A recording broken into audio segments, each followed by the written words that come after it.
This episode contains adult themes and adult language. Listener discretion is strongly advised. Hello, everyone, and welcome back, finally, to the Bold and Beautiful podcast. I'm your host, Amanda, and we are going old school this week, okay? You guys are going to be my host because Chelsea cannot be here. It's crazy, guys. So crazy right now because every single time that we try to record with each other, something happens. So I took off extra time during the holidays. After the new year, I had my belly dancing show. Okay, so we were doing a Mardi Gras show, and it was nerve-wracking. I'm not going to lie. It was very scary. It went well, but it was very nerve-wracking, right? So I had to practice. We were practicing like every day, every other day. And I just didn't have time. So when that was over, we scheduled to record and I got COVID. And I was really tired and I was really sick and I couldn't do it. Then we were scheduled to record again and Chelsea changed jobs. I'm not going to get into her personal stuff. She's going through a lot of stuff right now. And when she comes back, I'm sure she's going to fill us all in. So that happened. Right? And then we were about to record again. Sorry, guys, I just hit my mic. I don't know if you heard that. Anyways, we were about to record again. I got a horrible migraine, and I couldn't do it. Then we were going to record again, and Chelsea's dog got sick. And I said, you know what, Chelsea? You are so stressed right now. You have so much stuff going on. You changed jobs, this, that. I'll just do the episode solo, and when you get everything situated, you can come back next week or whenever. I just didn't want her to be all stressed about it. So you guys are stuck with me now. And my sinuses are bothering me, so sorry if I sound froggy. So let's get into a few things. One super duper exciting thing that happened over the break while we've been gone is I met, Sean Kanan, who plays Deacon. And he was so sweet, so nice, super nice guy. And he talked to us all about the fight scene and the logistics and stuff. So it was a really, really, really exciting thing. And he had these glasses on. And I was like, oh my God, he looks so hot. He looked so hot, guys. He's got a new book coming out, Way of the Cobra. And he's having an event the 12th. So March 12th. Because it's kind of short notice. So if you guys are around the LA area, make sure you go. It's going to be at the Grove, March 12th. It starts at 2 at the Barnes & Noble. I was going to fly out, but because it's so short notice, I just couldn't get it to work out logistically.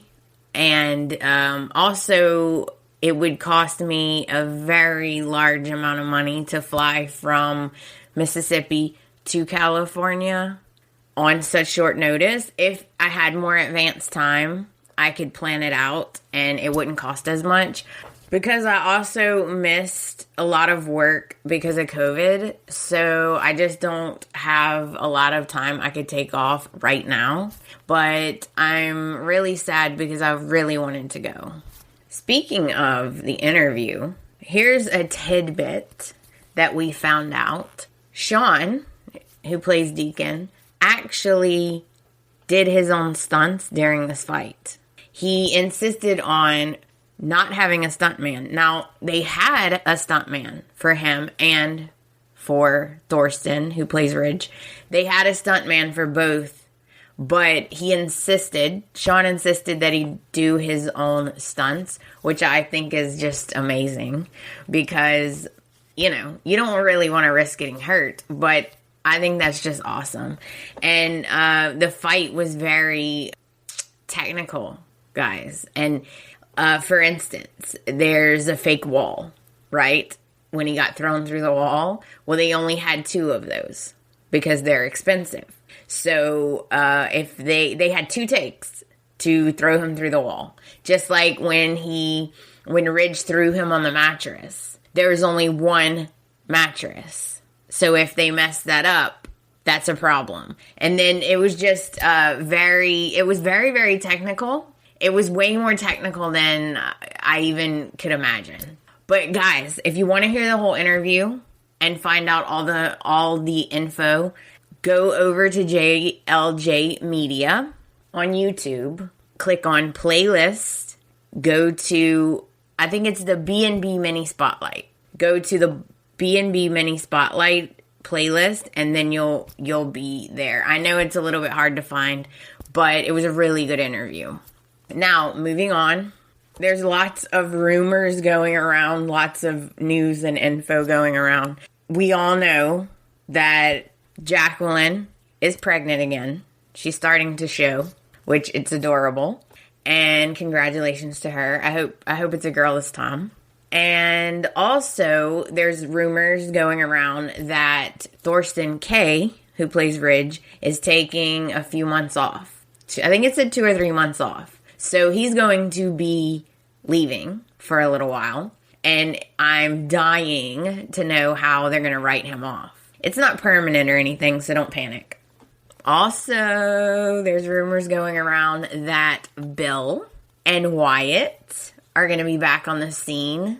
And I hope Flo, because I miss Flo. I'm sorry, guys. I know a bunch of you don't like Flo, but I feel like if we can give all of these other people a second chance, why can Flo not have a second chance? Like, why wouldn't she be able to have one? Okay, guys, I'm already ranting, so let's just get into it. Enough with the chit-chat. On to the recap.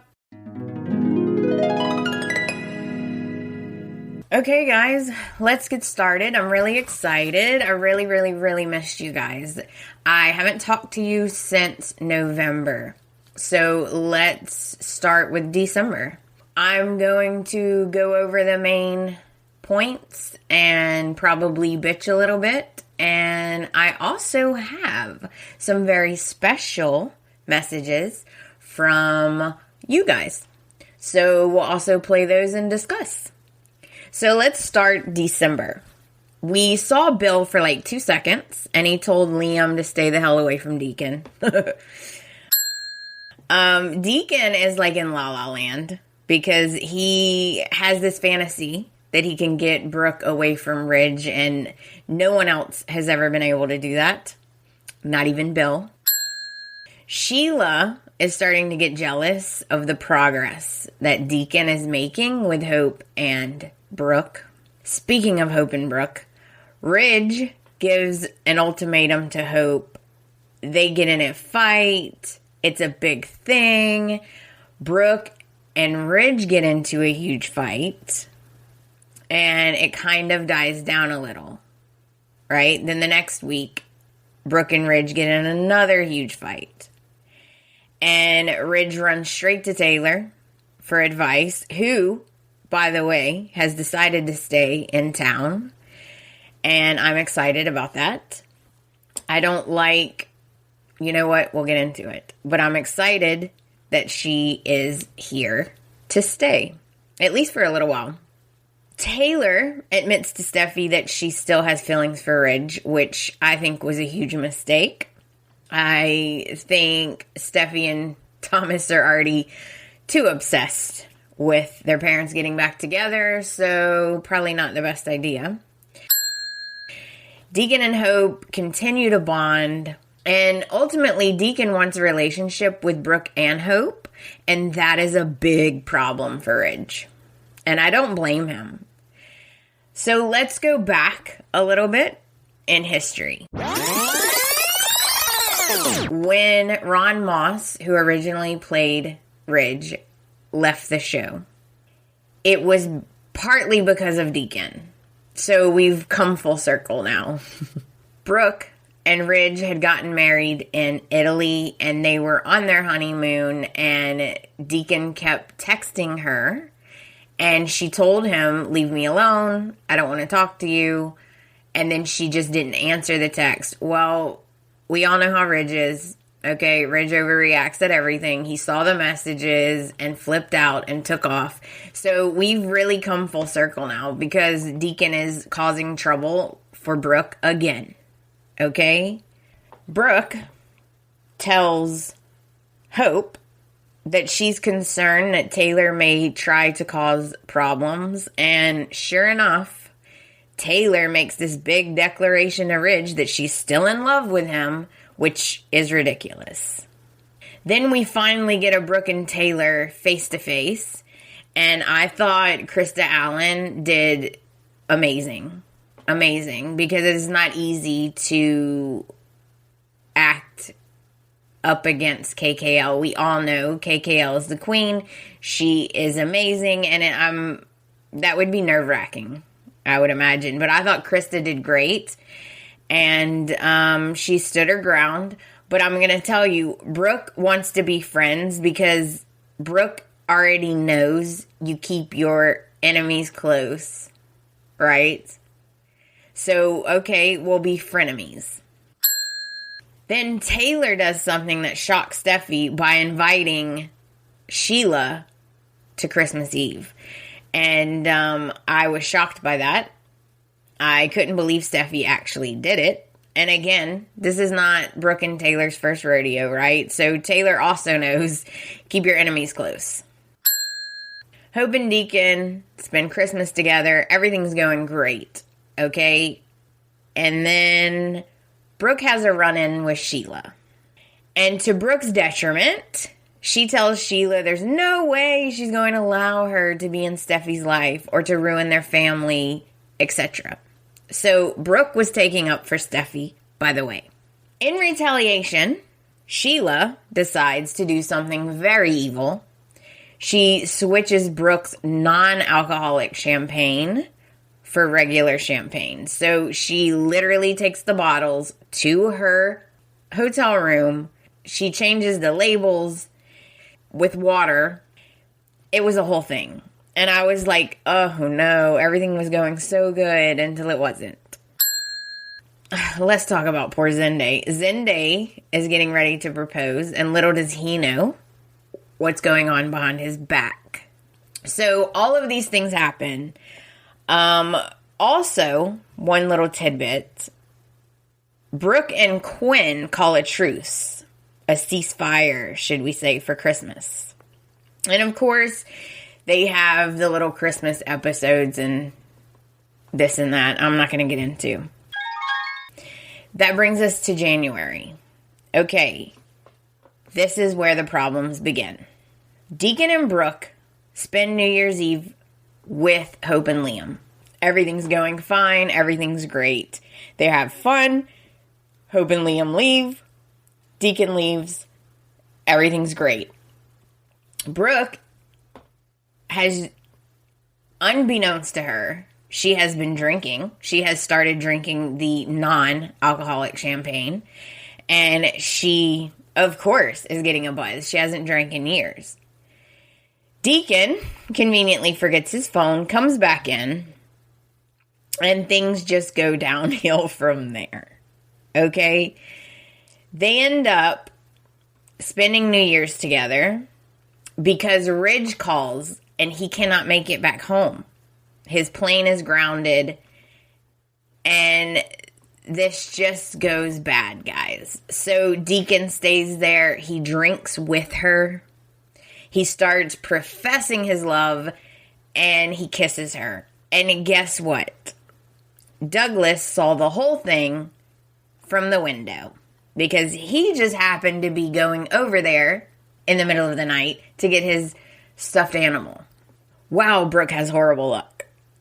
So the next day, they wake up in Brooke's bed together, but it's obvious nothing happened. They're both dressed. He's above the cover. She's under the cover. Like, nothing happened.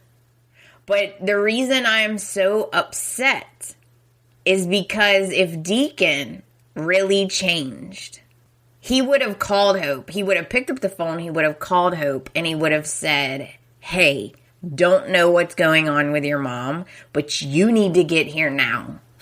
Your mom started drinking for, I have no idea why. Like, I have no idea the reason.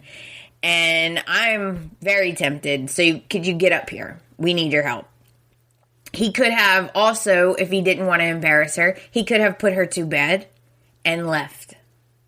Like, I feel like Deacon is kind of getting a pass because the only person that's calling him out is Ridge.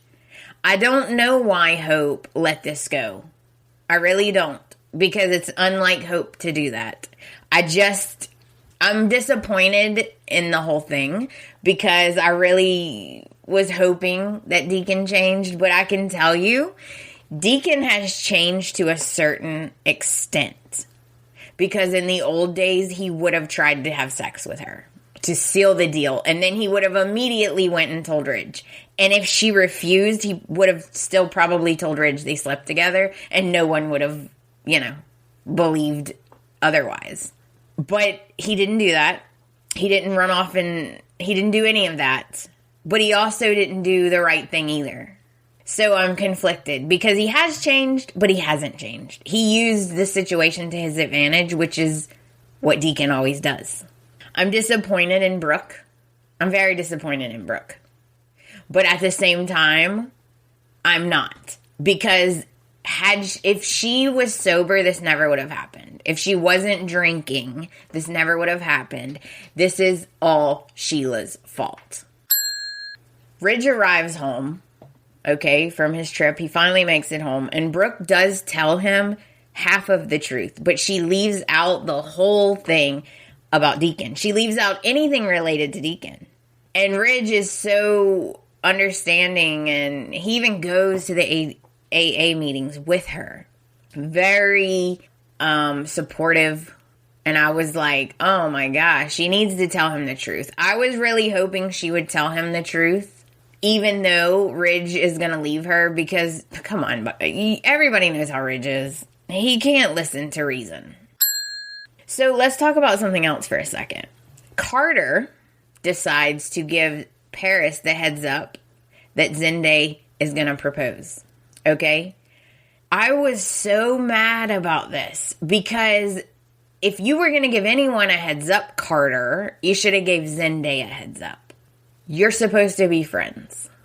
I don't ever want to hear Carter say again that Zende did him wrong. Okay, we're even, buddy. Because guess what? This whole thing leads into Paris and Carter kissing on New Year's Eve. Unacceptable, Carter. Unacceptable. And now Paris is all confused. Don't get me wrong. I don't blame Paris. Okay, I mean, look, it's Carter. Like, no. Any woman would have a hard time saying no to that. Okay? But Zende is equally hot. Okay? And very sweet. And he's treated her like a princess. So this is very upsetting. The whole thing is upsetting and I don't like it. Sheila thinks that it's okay for her to make all these visits to Taylor. But when she does that, she is giddy almost about Taylor being in town. And she kind of makes these little references about taking Brooke down. But she doesn't come out and say it. But I'm telling you, she needs to watch it because she has a tendency to say things. I think Sheila's going to end up telling on herself. Zende decides that it's a great idea for him to bring Paris's mother, Grace, to town. I think it was a sweet thing to do, but I am kind of confused. I don't know if he did this because he thought, okay, she's freaking out. Maybe she just needs to talk to her mom. Like, we supposedly love each other, so I don't understand this 180 that she's doing. Like, she wanted to be with me, and now all of a sudden, she's, you know what, Zende? I don't want to be serious. I don't want to get married.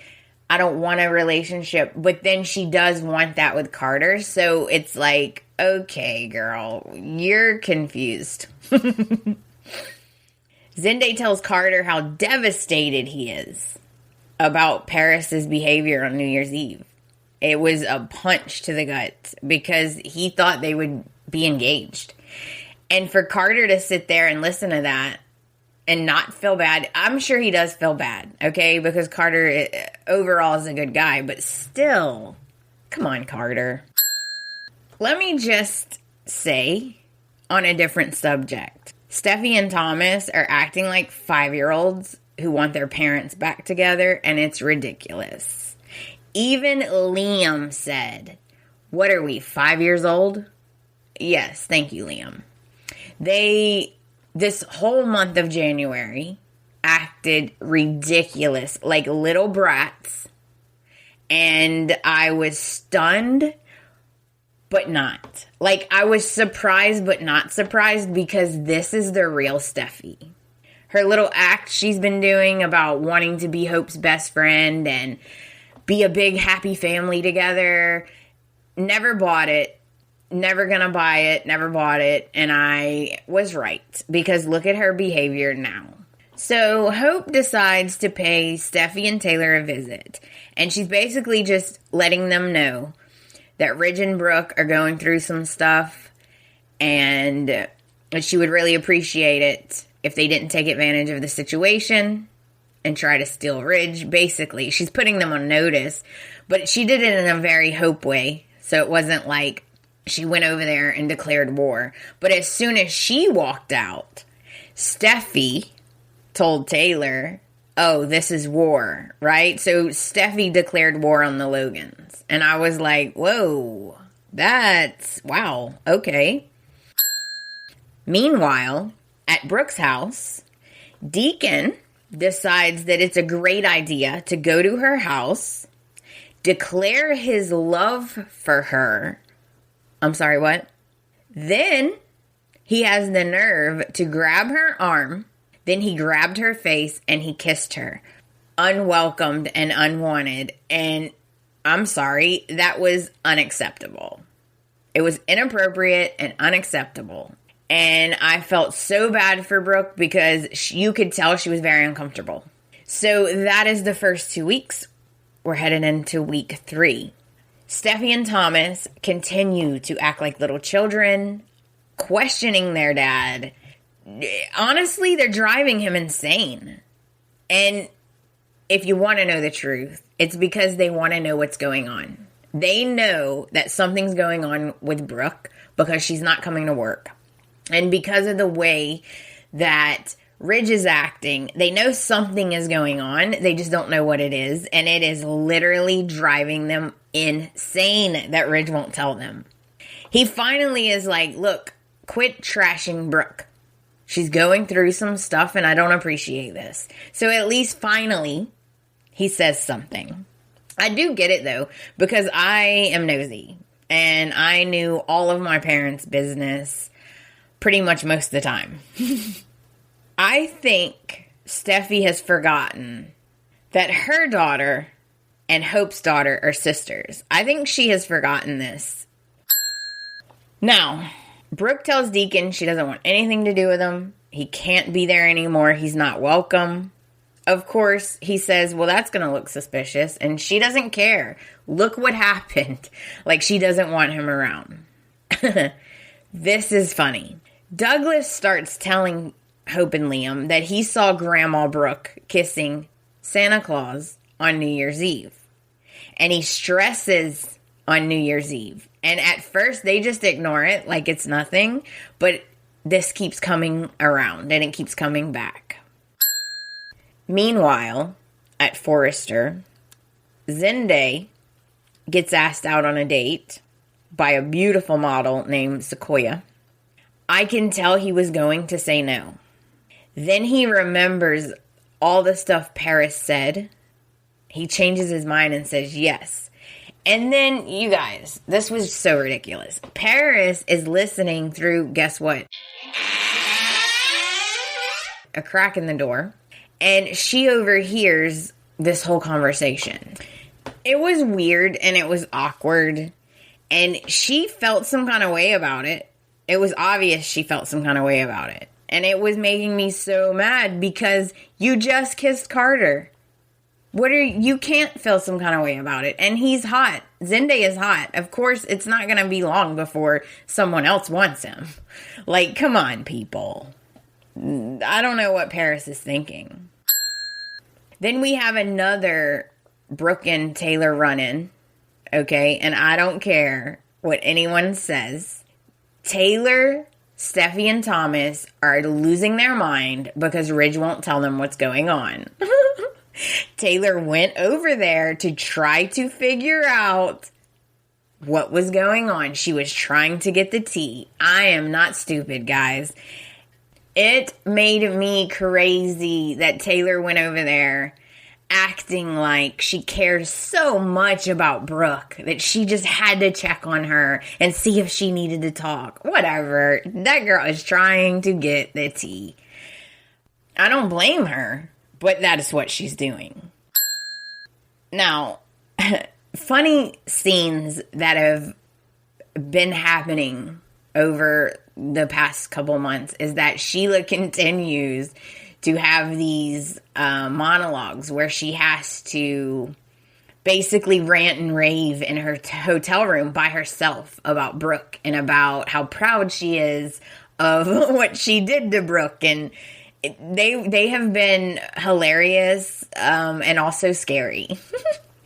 But great job by Kimberlyn, am I right? So now let's go back to the Douglas situation. Hope and Liam start asking Douglas questions because he keeps insisting that what he saw is not made up. It's the truth. He explains the whole thing. And Hope is like, let me just go talk to my mom because this is weird. So Hope goes to the main house and Brooke is so upset. She's so fragile and she breaks down. She tells Hope everything. And Hope is stunned. So Steffi plans this whole dinner for their family with Taylor and Ridge and Thomas and Douglas and this whole thing, okay?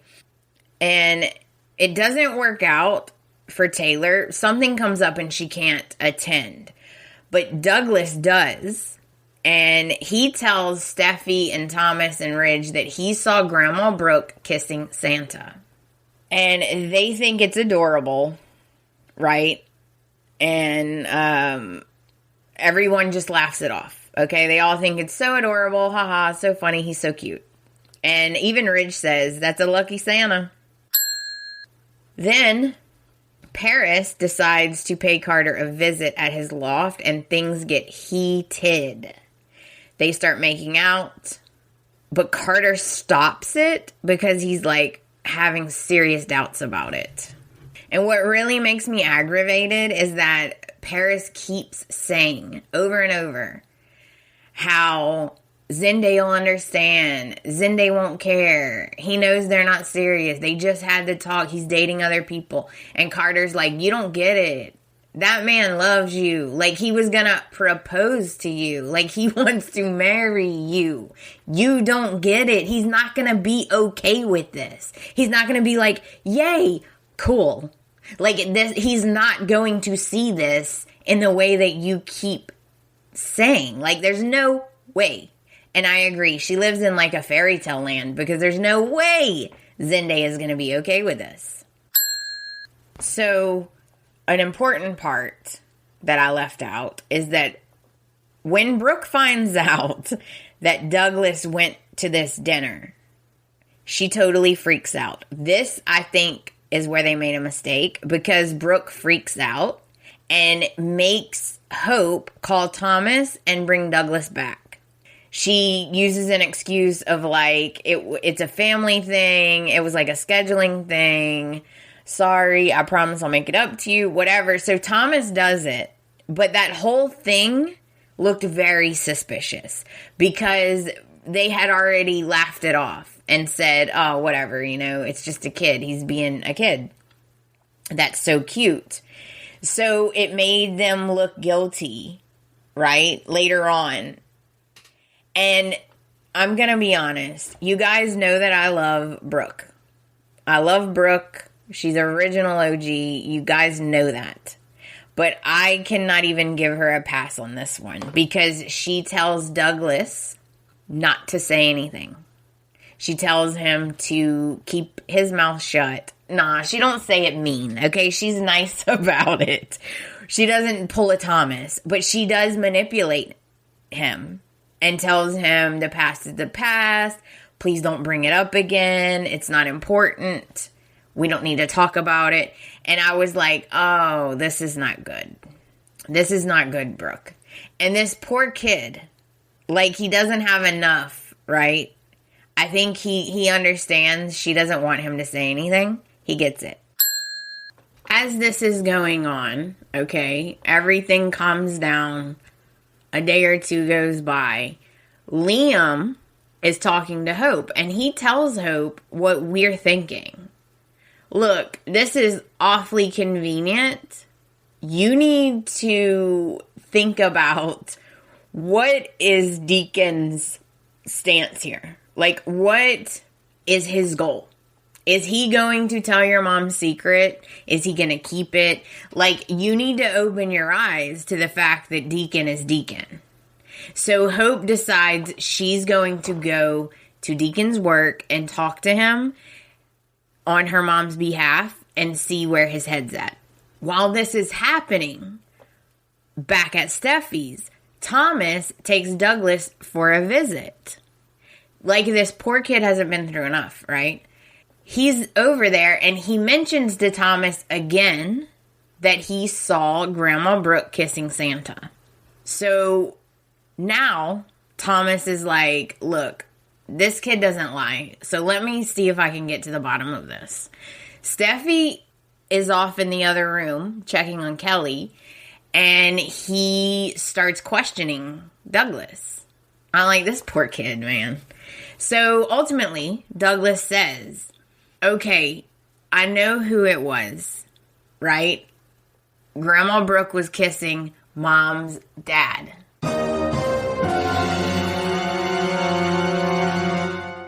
And Thomas is like, you mean Deacon? And I'm like, oh no.